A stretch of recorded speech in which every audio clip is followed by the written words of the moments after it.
Buddha mengajarkan bahwa kehidupan manusia dipahami sebagai bagian dari suatu siklus kelahiran dan kematian yang tak terputus. Pemahaman tersebut diistilahkan sebagai samsara. Setiap kelahiran tidak terjadi secara kebetulan, melainkan merupakan hasil dari karma, yaitu tindakan-tindakan yang dilakukan di masa lalu, baik melalui pikiran, ucapan, maupun perbuatan. Karma inilah yang menentukan kondisi kehidupan seseorang, termasuk apakah ia terlahir dalam keluarga kaya raya atau dalam keadaan serba kekurangan. Pertanyaannya, mengapa ada seseorang yang terlahir di keluarga kaya raya? Hal ini seringkali mengundang rasa penasaran. Apakah ini sekadar keberuntungan, atau ada faktor-faktor tertentu yang memengaruhi? Dalam ajaran Buddha, kekayaan materi bukanlah tujuan akhir kehidupan, tetapi ia dapat menjadi alat untuk menciptakan kebahagiaan dan kesejahteraan bagi diri sendiri dan orang lain. Namun, terlahir dalam keluarga kaya raya juga membawa tanggung jawab moral yang besar, karena kekayaan dapat menjadi ujian bagi perkembangan spiritual seseorang. Ajaran Buddha menekankan bahwa kekayaan materi adalah salah satu bentuk kebahagiaan duniawi, tetapi bukanlah kebahagiaan sejati. Kebahagiaan sejati berasal dari kebijaksanaan, kedamaian batin, dan kemampuan untuk melepaskan keterikatan pada hal-hal duniawi. Namun, terlahir dalam keluarga kaya raya dapat dilihat sebagai buah dari karma baik yang telah ditanam di masa lalu. Ini adalah kesempatan untuk menggunakan kekayaan tersebut sebagai sarana untuk berbuat kebajikan dan mengembangkan kebijaksanaan. Melalui video ini, Raki Tua akan mengeksplorasi lebih dalam tentang konsep karma dan bagaimana ia berhubungan dengan kelahiran seseorang di keluarga kaya raya. Kita juga akan membahas beberapa alasan mengapa hal ini dapat terjadi, serta bagaimana seseorang dapat memanfaatkan kekayaan tersebut untuk menciptakan karma baik baru yang bermanfaat bagi diri sendiri dan orang lain. 5 penyebab seseorang terlahir di lingkungan keluarga kaya raya. Konsep karma mengajarkan bahwa segala sesuatu yang terjadi memiliki sebab yang mendahuluinya. Ini juga termasuk sebab-sebab seseorang dapat terlahir di lingkungan keluarga yang kaya raya. Terdapat 5 perbuatan yang menjadi penyebab seseorang dapat terlahir di keluarga kaya raya. Mari kita simak penjelasan yang sangat berharga ini sampai selesai, dan ayo langsung saja kita bahas. Pertama, terbiasa bermurah hati. Salah satu alasan utama seseorang dapat terlahir di keluarga kaya raya adalah karena praktik dana atau kemurahan hati yang dilakukannya di kehidupan sebelumnya. Dalam ajaran Buddha, dana dianggap sebagai landasan utama dari semua kebajikan. Dana bukan sekadar memberikan materi, tetapi juga melibatkan ketulusan hati, niat baik, dan keinginan untuk meringankan penderitaan orang lain. Ketika seseorang memberikan dana dengan hati yang lapang dan tanpa pamrih, ia menciptakan karma baik yang sangat kuat. Karma ini tidak hanya membawa kebahagiaan di kehidupan sekarang, tetapi juga menentukan kondisi kelahiran di masa depan, termasuk kemungkinan terlahir dalam keluarga yang makmur. Ajaran Buddha menekankan bahwa dana adalah bentuk praktik yang paling mudah dilakukan, namun memiliki dampak yang sangat besar. Dalam Dhammapada, Buddha bersabda, kebahagiaan akan datang kepada mereka yang ingat untuk berbagi. Ini menunjukkan bahwa kebahagiaan sejati tidak datang dari menimbun kekayaan, tetapi dari kemampuan untuk berbagi dengan orang lain. Ketika seseorang memberikan dana, ia tidak hanya membantu orang lain, tetapi juga membersihkan batinnya dari keserakahan dan kemelekatan. Proses ini menciptakan karma baik yang akan membawa berkah di kehidupan mendatang, termasuk kemungkinan terlahir dalam keluarga kaya raya. Namun, penting untuk diingat bahwa nilai dari dana tidak ditentukan oleh jumlah materi yang diberikan, tetapi oleh kemurnian niat di baliknya. Buddha mengajarkan bahwa memberikan dana dengan hati yang tulus, meskipun jumlahnya kecil, memiliki nilai karma yang jauh lebih besar daripada memberikan dalam jumlah besar tetapi dengan hati yang sombong atau mengharapkan pujian. Sebuah kisah dalam kitab suci Buddha menceritakan tentang seorang wanita miskin yang memberikan sedikit makanan kepada Sang Buddha dengan hati yang tulus. Meskipun pemberiannya kecil, karma baik yang ia ciptakan sangat besar, karena dilandasi oleh ketulusan dan keyakinan yang mendalam. Praktik dana juga mengajarkan kita tentang hukum sebab akibat atau hukum karma yang tak terelakkan. Setiap tindakan baik yang kita lakukan, termasuk memberikan dana, akan membuahkan hasil yang baik di masa depan. Ini adalah prinsip dasar dari hukum karma dalam ajaran Buddha. Ketika seseorang secara konsisten memberikan dana, ia menanam benih-benih kebajikan yang akan tumbuh dan berbuah di kehidupan mendatang. Benih-benih ini tidak hanya membawa kekayaan materi, tetapi juga kebahagiaan batin dan kedamaian. Terakhir, dana juga mengajarkan kita tentang pentingnya melepaskan keterikatan. Dalam memberikan dana, kita belajar untuk tidak melekat pada materi dan memahami bahwa segala sesuatu di dunia ini bersifat sementara. Dengan melepaskan keterikatan, kita menciptakan ruang dalam batin kita untuk kebahagiaan yang lebih besar, yaitu kebahagiaan yang berasal dari kedamaian dan kebijaksanaan. Jadi, terlahir di keluarga kaya raya bukanlah sekadar hasil dari karma baik, tetapi juga kesempatan untuk melanjutkan praktik kebajikan dan mengembangkan kebijaksanaan. Dengan cara ini, kekayaan menjadi alat untuk menciptakan kebahagiaan yang lebih luas, baik bagi diri sendiri maupun orang lain.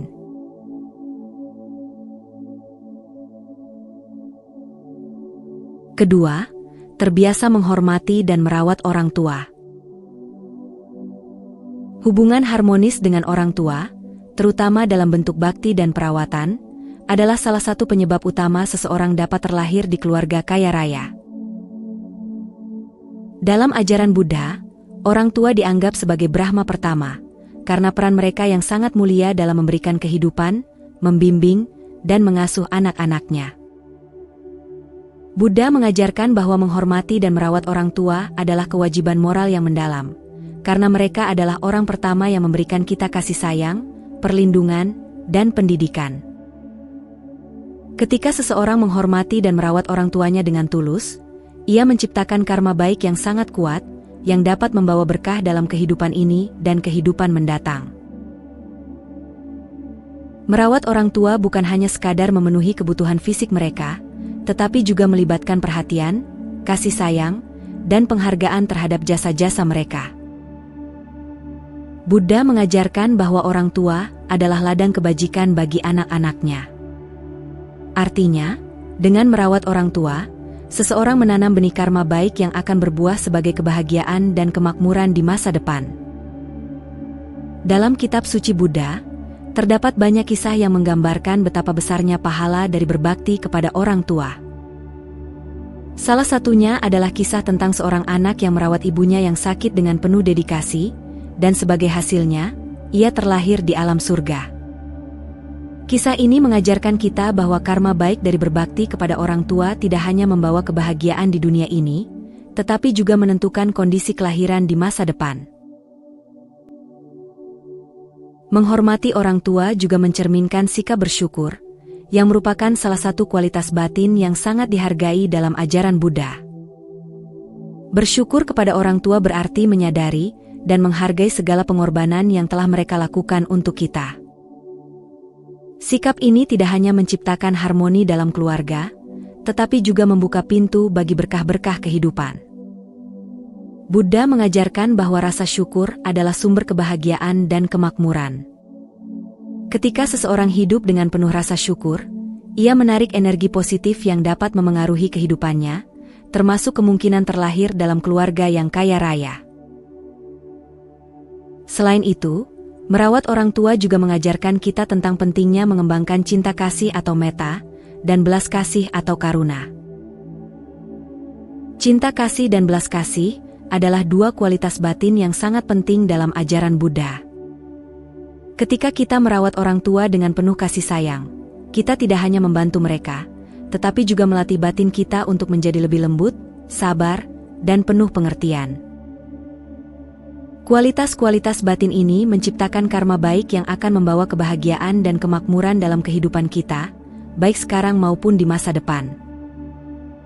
Dalam konteks karma, merawat orang tua juga merupakan bentuk pelayanan yang mulia. Buddha mengajarkan bahwa pelayanan kepada orang tua adalah salah satu cara terbaik untuk menciptakan karma baik. Ketika seseorang merawat orang tuanya dengan tulus, ia tidak hanya membalas budi mereka, tetapi juga menciptakan karma baik yang akan membawa berkah dalam kehidupannya. Karma baik ini dapat terwujud dalam berbagai bentuk, termasuk terlahir dalam keluarga yang kaya raya, di mana seseorang memiliki kesempatan untuk melanjutkan praktik kebajikan dan mengembangkan kebijaksanaan. Menghormati dan merawat orang tua juga mengajarkan kita tentang pentingnya menjaga keseimbangan dalam hidup. Dalam ajaran Buddha, keseimbangan antara tanggung jawab duniawi dan spiritual sangat penting. Merawat orang tua adalah tanggung jawab duniawi yang mulia, tetapi kita juga harus ingat untuk mengembangkan kebijaksanaan dan kedamaian batin. Dengan menjaga keseimbangan ini, kita tidak hanya menciptakan karma baik yang membawa kemakmuran, tetapi juga mempersiapkan diri untuk mencapai kebahagiaan sejati, yaitu kebahagiaan yang berasal dari kebijaksanaan dan pelepasan. Jadi, terlahir di keluarga kaya raya bukanlah sekadar hasil dari karma baik, tetapi juga kesempatan untuk melanjutkan praktik kebajikan dan mengembangkan kebijaksanaan.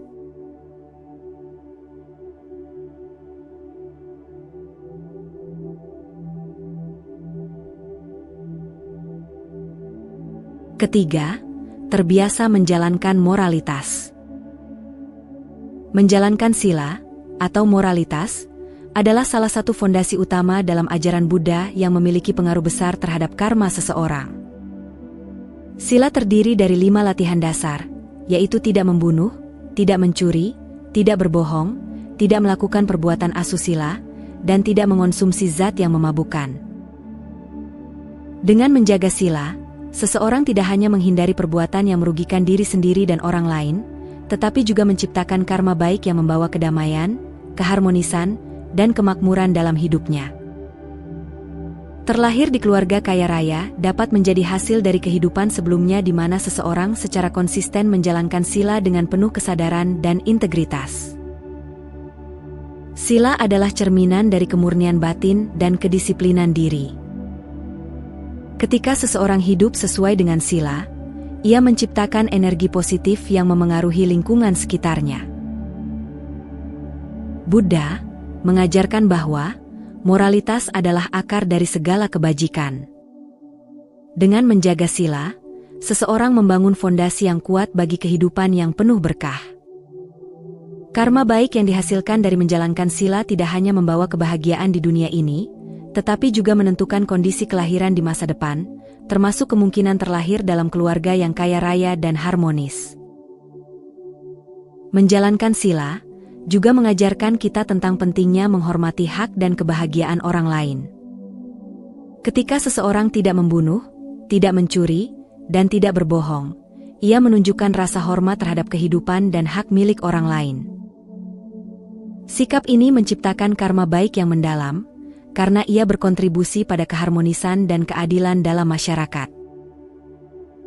Dalam ajaran Buddha, hidup yang harmonis dan adil adalah sumber kebahagiaan dan kemakmuran. Oleh karena itu, seseorang yang konsisten menjalankan sila tidak hanya menciptakan karma baik untuk dirinya sendiri, tetapi juga untuk lingkungan sekitarnya. Selain itu, menjalankan sila juga membantu membersihkan batin dari kekotoran mental seperti keserakahan, kebencian, dan kebodohan. Ketika seseorang menghindari perbuatan asusila dan tidak mengonsumsi zat yang memabukkan, ia melindungi batinnya dari pengaruh negatif yang dapat merusak kebijaksanaan dan kedamaian. Batin yang bersih dan tenang adalah sumber kebahagiaan sejati. Karma baik yang dihasilkan dari batin yang bersih ini dapat membawa kelahiran di lingkungan yang mendukung, seperti keluarga kaya raya, di mana seseorang memiliki kesempatan untuk melanjutkan praktik kebajikan dan mengembangkan kebijaksanaan. Menjalankan sila juga mengajarkan kita tentang pentingnya tanggung jawab dan integritas. Dalam ajaran Buddha, setiap tindakan yang kita lakukan memiliki konsekuensi, baik secara langsung maupun tidak langsung.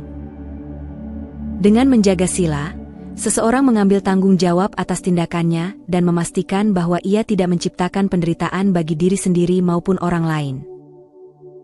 Tanggung jawab dan integritas ini menciptakan karma baik yang kuat, yang dapat membawa berkah dalam kehidupan ini dan kehidupan mendatang. Jadi, terlahir di keluarga kaya raya bukanlah sekadar hasil dari karma baik, tetapi juga kesempatan untuk melanjutkan praktik kebajikan dan mengembangkan kebijaksanaan, sehingga kita dapat menciptakan kebahagiaan yang lebih luas bagi diri sendiri dan orang lain.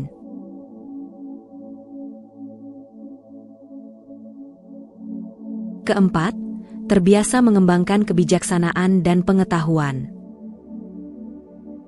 Kebijaksanaan, atau panya, dan pengetahuan, memainkan peran penting dalam menentukan kelahiran seseorang, termasuk kemungkinan terlahir di lingkungan keluarga yang kaya raya. Dalam ajaran Buddha, selain moralitas dan konsentrasi, kebijaksanaan adalah salah satu dari 3 latihan utama yang mengarah pada pencerahan. Kebijaksanaan bukan sekadar pengetahuan intelektual, tetapi pemahaman mendalam tentang hakikat kehidupan, seperti ketidakkekalan, penderitaan, dan tanpa diri. Seseorang yang mengembangkan kebijaksanaan dan menggunakan pengetahuannya untuk kebaikan menciptakan karma baik yang kuat, yang dapat membawa berkah dalam kehidupan ini dan kehidupan mendatang. Mengembangkan kebijaksanaan, hendaknya dimulai dengan kesadaran akan pentingnya belajar dan memperluas wawasan. Buddha mengajarkan bahwa pengetahuan adalah alat yang ampuh untuk mengatasi kebodohan, yang merupakan akar dari segala penderitaan. Ketika seseorang menggunakan kekayaan atau sumber dayanya untuk menuntut ilmu, baik secara formal maupun informal, ia tidak hanya meningkatkan kualitas hidupnya sendiri, tetapi juga menciptakan karma baik yang akan berbuah di masa depan.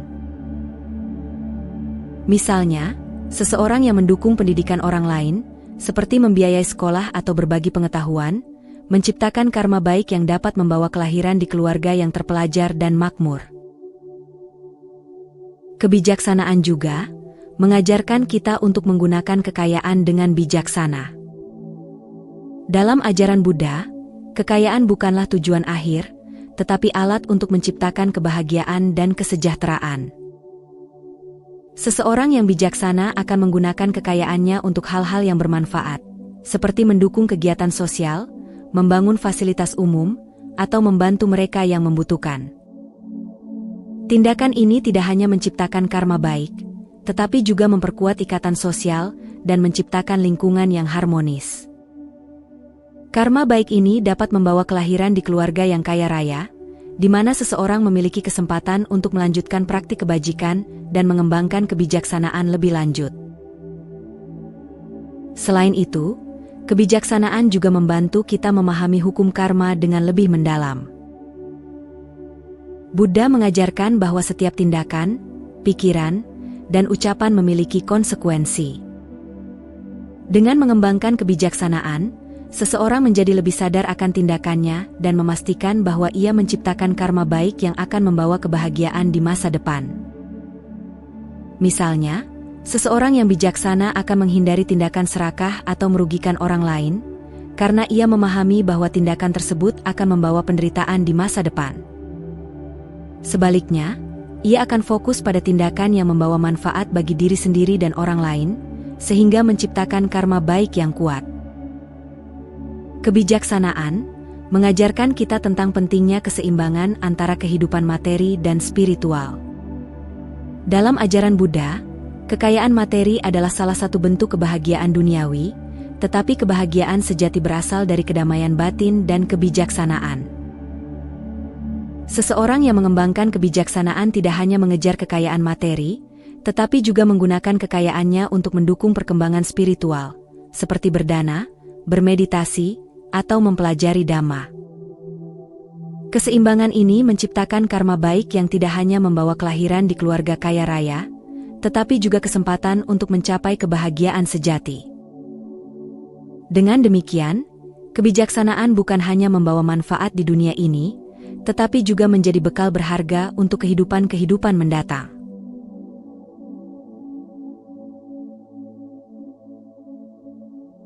Kelima, terbiasa membantu orang lain mencapai kesejahteraan. Membantu orang lain mencapai kesejahteraan adalah salah satu tindakan mulia yang dapat menciptakan karma baik yang kuat, sehingga seseorang dapat terlahir di lingkungan keluarga yang kaya raya. Dalam ajaran Buddha, kebahagiaan sejati tidak hanya datang dari kepuasan pribadi, tetapi juga dari kemampuan untuk membawa kebahagiaan bagi orang lain. Ketika seseorang menggunakan kekayaan, waktu, atau sumber dayanya untuk membantu orang lain mencapai kesejahteraan, ia menciptakan karma baik yang luas dan mendalam. Karma ini tidak hanya membawa kebahagiaan di kehidupan sekarang, tetapi juga menentukan kondisi kelahiran di masa depan, termasuk kemungkinan terlahir dalam keluarga yang makmur dan sejahtera. Salah satu bentuk membantu orang lain mencapai kesejahteraan adalah melalui pemberian bantuan finansial atau materi. Praktik ini adalah salah satu praktik kebajikan luhur. Ketika seseorang memberikan bantuan finansial kepada mereka yang membutuhkan, seperti menyumbang untuk pendidikan, kesehatan, atau kebutuhan dasar, ia menciptakan karma baik yang sangat kuat. Tindakan ini tidak hanya meringankan penderitaan orang lain, tetapi juga membuka pintu bagi berkah-berkah kehidupan, termasuk dapat mengkondisikan seseorang terlahir di keluarga kaya raya. Buddha mengajarkan bahwa kebahagiaan yang datang dari memberi adalah kebahagiaan yang murni dan tak ternilai. Selain bantuan finansial, membuka lapangan kerja atau menciptakan peluang ekonomi bagi orang lain juga merupakan bentuk membantu kesejahteraan yang sangat mulia. Dalam ajaran Buddha, pekerjaan yang layak adalah salah satu sumber kebahagiaan duniawi. Ketika seseorang membuka lapangan kerja atau membantu orang lain mendapatkan penghidupan yang layak, ia tidak hanya memberikan manfaat materi, tetapi juga membantu mereka meraih martabat dan kepercayaan diri. Tindakan ini menciptakan karma baik yang luas, karena dampaknya dirasakan oleh banyak orang, termasuk keluarga mereka. Karma baik ini dapat membawa kelahiran di lingkungan yang mendukung, seperti keluarga kaya raya, di mana seseorang memiliki kesempatan untuk melanjutkan praktik kebajikan. Mendukung proyek-proyek yang bermanfaat bagi masyarakat juga merupakan cara lain untuk membantu orang lain mencapai kesejahteraan. Misalnya, membangun fasilitas umum seperti sekolah, rumah sakit, atau tempat ibadah, atau mendukung program-program sosial yang bertujuan untuk mengurangi kemiskinan dan ketidakadilan. Dalam ajaran Buddha, tindakan seperti ini dianggap sebagai bentuk pelayanan yang mulia, karena manfaatnya dirasakan oleh banyak orang, bahkan hingga generasi mendatang. Karma baik yang dihasilkan dari tindakan ini sangat luas dan mendalam, sehingga dapat membawa kelahiran di keluarga yang kaya raya dan berpengaruh, di mana seseorang memiliki kesempatan untuk melakukan lebih banyak kebajikan. Terakhir, membantu orang lain mencapai kesejahteraan juga mengajarkan kita tentang pentingnya belas kasih dan kepedulian sosial. Dalam ajaran Buddha, belas kasih adalah kualitas batin yang sangat dihargai, karena ia mendorong kita untuk bertindak demi kebaikan orang lain. Ketika kita membantu orang lain dengan tulus dan penuh belas kasih, kita tidak hanya menciptakan karma baik, tetapi juga mengembangkan batin kita menjadi lebih luas dan penuh cinta. Karma baik ini tidak hanya membawa kelahiran di keluarga kaya raya, tetapi juga memberikan kesempatan untuk menggunakan kekayaan tersebut sebagai sarana untuk menciptakan kebahagiaan yang lebih luas bagi diri sendiri dan orang lain. Dengan demikian, membantu orang lain mencapai kesejahteraan bukan hanya membawa manfaat di dunia ini, tetapi juga menjadi investasi berharga untuk kehidupan-kehidupan mendatang. Terlahir di keluarga kaya raya adalah buah dari karma baik yang telah ditanam di masa lalu. Namun, penting untuk diingat bahwa kekayaan materi bukanlah tujuan akhir dalam ajaran Buddha. Kekayaan adalah alat yang dapat digunakan untuk menciptakan kebahagiaan dan kesejahteraan, baik bagi diri sendiri maupun orang lain. Namun, ia juga dapat menjadi ujian bagi perkembangan spiritual seseorang, karena kekayaan seringkali membawa godaan untuk menjadi serakah atau lupa pada nilai-nilai moral. Dalam konteks ini, kekayaan seharusnya dilihat sebagai kesempatan untuk berbuat lebih banyak kebajikan. Dengan menggunakan kekayaan secara bijaksana, seseorang dapat menciptakan karma baik baru yang akan membawa manfaat di kehidupan mendatang. Ini termasuk memberikan dana, menghormati orang tua, menjalankan sila, mengembangkan kebijaksanaan, dan membantu orang lain mencapai kesejahteraan. Ajaran Buddha mengingatkan kita bahwa segala sesuatu di dunia ini bersifat sementara, termasuk kekayaan. Oleh karena itu, penting untuk tidak terlalu terikat pada hal-hal materi, tetapi menggunakan kekayaan sebagai sarana untuk mengembangkan kebijaksanaan dan belas kasih. Dengan cara ini, kekayaan tidak hanya membawa kebahagiaan duniawi, tetapi juga kebahagiaan sejati yang berasal dari kedamaian batin. Semoga video ini dapat menginspirasi kita semua untuk merenungkan karma kita sendiri, dan menggunakan segala sumber daya yang kita miliki, untuk menciptakan kebahagiaan bagi diri sendiri dan orang lain. Dengan demikian, kita tidak hanya menikmati buah dari karma baik di masa lalu, tetapi juga menanam benih karma baik baru untuk masa depan. Jika video ini bermanfaat, jangan lupa dukung kami dengan cara berikan like dan subscribe, bagikan kepada orang atau teman yang kamu sayangi, dan jangan lupa tinggalkan komentar yang positif. Cukup sampai di sini dulu video kali ini. Mari bersama Rakit Tua, membina diri di jalan Buddha, dan semoga semua makhluk hidup berbahagia.